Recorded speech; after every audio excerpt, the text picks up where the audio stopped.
Ja, mi tolkar ist den oppen, presta cas med samtam.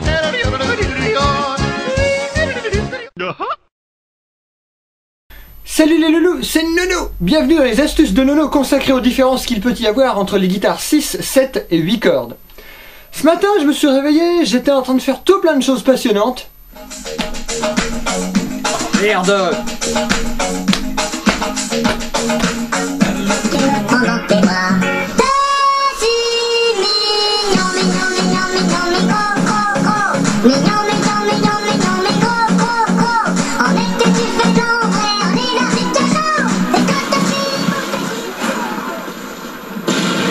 Ah!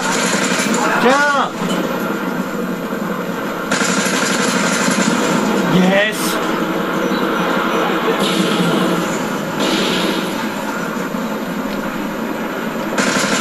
Tiens, toi là! Ouais, un drone!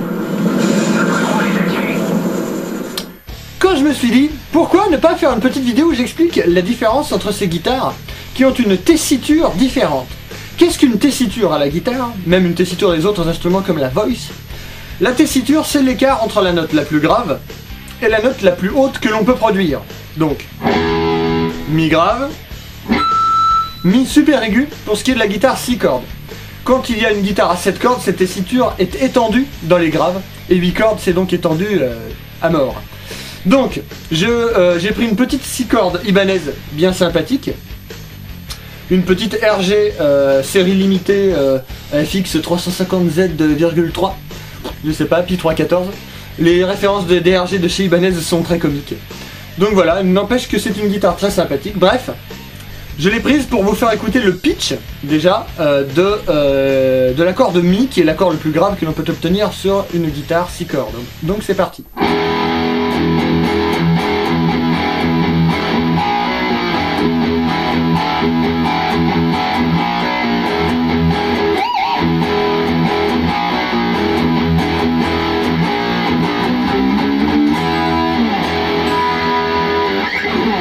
Voilà, moi c'est l'instrument que je pratique 98% du temps, n'est-ce pas? Je suis quelqu'un de vieux jeu et traditionnel. Oui, j'ai une hanche en Kevlar d'abord, tout à fait. Donc c'est une petite guitare 6 cordes, n'est-ce pas? Donc je vais débrancher le jack. Coquinou. Donc c'est parti, maintenant je vais vous montrer ma petite louloute 7 cordes que je traîne avec moi depuis le début, enfin pas le début, elle date du début des années 90, mais moi je l'ai acheté, n'est-ce pas, en 97 quand j'ai commencé à jouer. Oh, le vieux et tout. Oui, mais on choisit pas sa famille, on choisit pas sa date de naissance. Bref. N'importe quoi. Donc, voici une petite RG de série. 8 cordes, non 7 cordes, Beast2Fly. Avec un manche plus large, donc pour pouvoir accueillir la 7ème corde grave, qui est un Si, n'est-ce pas? J'ai customisé cette guitare, j'ai enlevé les micros d'origine pour installer deux doubles Duncan, pardon. Distorsion à la place des DiMarzio d'origine, parce qu'ils étaient nuls. Et j'ai bloqué le Floyd Rose, enfin là c'est un Edge en l'occurrence, mais je l'ai bloqué parce qu'il ne me satisfait pas en position flottante. Donc voilà, c'est parti, quelques notes en 7 cordes. Donc nous avons Mi, La, Ré, Sol, Si, Mi, la 6 cordes normale. Oui, je n'ai pas branché le jack. Ah, t'étais pas content, t'as râlé, hein. Donc je branche le jack, Mi, La, Ré, Sol, Si, Mi, c'est parti.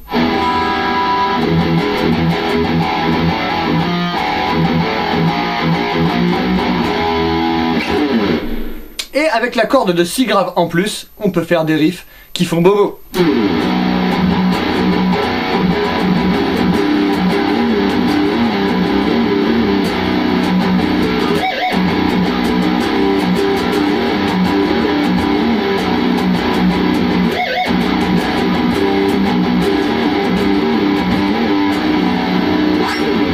Voilà. Ce que j'aime bien avec cette guitare, pardon, je me gratte le trou de nez à ma droite. Ce qui est bien avec la guitare 7 cordes, c'est que on a quand même du grave, plus de grave qu'avec une 6 cordes, mais on a quand même encore de l'aisance en solo. Les notes et les cases aiguës sont encore relativement, même très accessibles, notamment sur cette Ibanez qui a un manche vachement plat. En tout cas, c'est plus accessible que sur la 8, dont on va voir un exemple dans très peu de temps. Donc, je peux soloter un tout petit peu sur les cases et les notes aiguës. Je vais me mettre un petit peu de delay.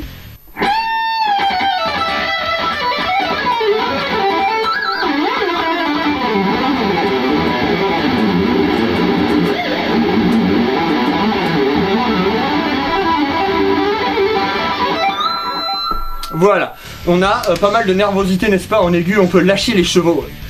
Donc voilà, petite 7 cordes, sympathique. Le passage de la 6 à la 7 n'est pas bien difficile, il suffit de pratiquer un petit peu, et puis normalement tout rentre dans l'ordre, tout rentre in the order, n'est-ce pas? Donc c'est bon, voilà une petite 7 cordes, bien sympathique, à essayer, à essayer. Alors des exemples de guitaristes 7 cordes, par exemple Stéphane Forté, Stephen Carpenter des Deftones, au temps où il était encore sur 7, maintenant il est passé à 8, n'est-ce pas? Parce que c'est un concours, hein, c'est celui qui aura le plus de cordes. Bientôt un guitariste 25 cordes, ce sera même plus un manche, ce sera carrément une planche à saucisson. Donc voilà. Et aussi Annie Cordy qui fait pas mal de 7 cordes aussi en son temps. Donc voilà maintenant une petite 8 cordes. Alors c'est une Ibanez RG de série toujours, que je me suis procuré il n'y a pas si longtemps que ça. Je l'ai depuis un petit moment quand même. Mais l'occasion ne s'est pas véritablement présentée pour moi de l'utiliser de façon vidéesque sur une vidéo, n'est-ce pas? Mais je la pratique une fois de temps en temps pour me délier un peu les doigts, et c'est surtout pour le fait que de passer de 8 à 6, la 6 cordes après vous paraît être un jouet entre vos mains, n'est-ce pas? Donc voici le manche, une magnifique tranche de pain à Eudebert, pas de marque s'il vous plaît, attention. Donc extrêmement large, je pèse mes mots, et puis c'est même pas des micros en fait, c'est des savonnettes artisanales. Alors le chevalet en fait ce n'est pas un Floyd, même si ça en a la forme, c'est juste un Edge. Là en l'occurrence sur cette Ibanez c'est un chevalet fixe Edge, qui n'est pas du tout flottant, qui est maintenu par deux grosses vis ici, à l'intérieur du corps de la gratte, et qui permet d'avoir une stabilité d'accord meilleure parce que 8 cordes, il y a une tension gigantesque. Donc jusqu'à maintenant, à moins d'un procédé entièrement nouveau, on n'a pas encore vu de guitare 8 cordes avec un Floyd Rose, n'est-ce pas? Donc là, qu'est-ce qu'on a? On a une guitare 6 cordes, normale, n'est-ce pas? Je suis tenté de dire. Voilà, une normale. Avec la 7ème corde de la 7 cordes. Et avec une corde encore en plus, n'est-ce pas? En grave, mais cette fois-ci c'est un Fa dièse. Donc nous avons Fa dièse, Si grave, Mi, La, Ré, Sol, Si, Mi. Fa dièse, Si, Mi, La, Ré, Sol, Si, Mi. Ça commence à faire beaucoup de mots à retiendre ça, n'est-ce pas? Donc, avec cette guitare-là, on couvre une tessiture extrêmement gigantesque de la note la plus grave. Non, je n'ai pas Barry, c'était bien ma guitare. À la note la plus aiguë. Voilà. Donc là, on couvre une tessiture véritablement très importante, n'est-ce pas? Ce qui a évidemment de plus attrayant avec cette guitare-là, attrayant, oui, mot que je n'ai pas prononcé depuis au moins 35 heures. Non, mais parce que, oui, voilà. Donc voici c'est le principal attrait de cette guitare.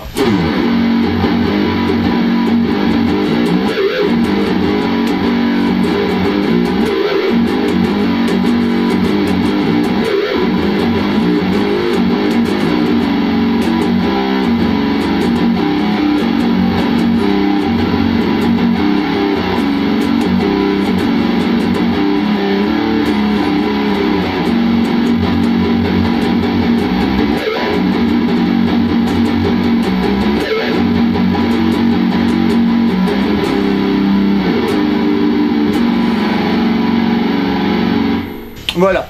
Mon Dieu que c'est guttural, mon Dieu que ça racle le fond de la gorge. Avec une cuillère en bois. Donc là, ce qui nous intéresse, c'est presque les infrabasses, n'est-ce pas? On veut concurrencer notre ami le bassiste. Oh là là, que c'est pas bien. Lui, il va finir par avoir une basse 12 cordes aussi pour pouvoir faire vrombir le ventre de sa mamie depuis la maison de retraite. Alors ce que je trouve inhérent à ce modèle, ce sont les micros. Alors ça, je les trouve très mauvais. Je trouve les micros de cette guitare qui est une RG, je me souviens plus la référence, RG A8 ou quelque chose comme ça, n'est-ce pas, dans le genre, extrêmement mauvais. Ce sont des Ibanez LZ. Je compte à terme, peut-être éventuellement les changer si je m'habitue à la 8 cordes. Si je m'habitue pas, et ben j'aurai acheté cette gratte là pour le fun. Et je vais pas dépenser plus de thunes dans des micros qui ne me serviront pas à grand chose. Donc je n'aime pas ces micros là du tout, bien qu'ils soient actifs, avec une paire de piles LR6, oulala. Oh, montre-toi, oh vas-y, oh là là, oui.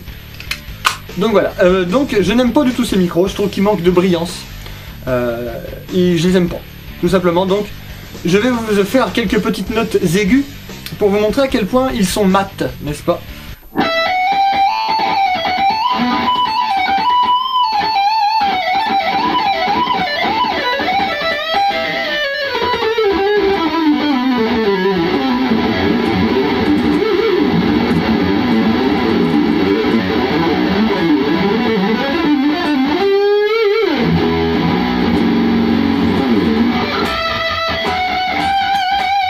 Alors peut-être qu'à travers la vidéo ça va pas véritablement bien s'entendre, mais je les trouve beaucoup trop mat les notes. J'ai l'impression d'être en micro-manche alors que je suis en micro aigu, n'est-ce pas? En plus là je passe par un pod X3 Live pour faire mes petites vidéos d'astuces et des vidéos de pédagogiques. Donc dans un tout lampe c'est encore pire, n'est-ce pas? J'ai essayé, on a même carrément l'impression d'entendre du carton par moment. Mais bon, ce sont les micros de série ibanaises, hein, il fallait bien réduire le prix quelque part, hein. Alors au lieu de couper une jambe à un ouvrier, ils ont mis des micros de cette qualité. Donc voilà. Puis en plus pour les prud'hommes c'est mieux. Ah bah non, je suis bête, c'est en Chine, n'importe quoi, il n'y a pas de prud'homme. Donc voilà, alors une petite 8 cordes. Alors là par contre l'habitude, si vous passez directement de 6 à 8, ça va être chaud, hein, là au niveau de la main gauche, parce que là c'est carrément, c'est même plus un manche, ça c'est carrément une planche, hein, n'est-ce pas? C'est une petite, c'est comme si c'était une petite piste d'atterrissage pour des petits avions télécommandés. J'atterris, machin et tout. Voilà. Je suis drôle ou pas. Donc voilà, petit tour d'horizon des 6, 7 et 8 cordes. Bon 6 évidemment vous connaissiez, n'est-ce pas? Mais si vous voulez investir véritablement dans une bonne 8 cordes, très franchement, n'achetez pas celle-là. Sur ce les loulous, je vous remercie. Je vous donne rendez-vous pour un petit peu plus d'aventure cosmopolite dans l'univers glacial et spatial de l'hiver terrestre. Et je vous souhaite une bonne journée. A tchuss!